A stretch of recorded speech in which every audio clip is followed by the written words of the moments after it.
Now, tax incentives should be offered to fortification equipment and fortified rice imports to enhance nutrition without passing the additional cost to consumers.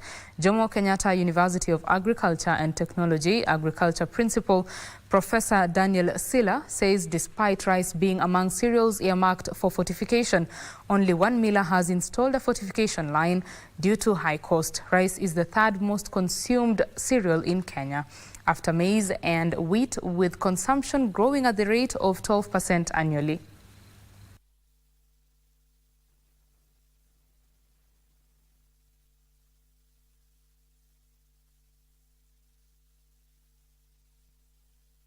But I think long term we need the government to look at mechanisms of supporting industry through tax waivers to ensure that actually the fortified rice kernels are tax free.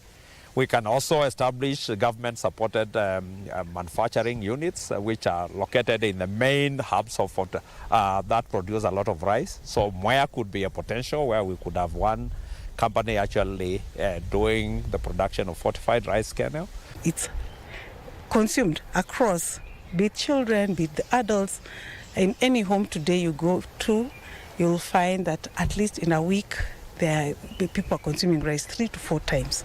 So that's the basis where we really thought that it's important to also now start fortifying our rice. Fortification is a cost-effective and scalable solution that really helps, especially those who are at the bottom of the pyramid.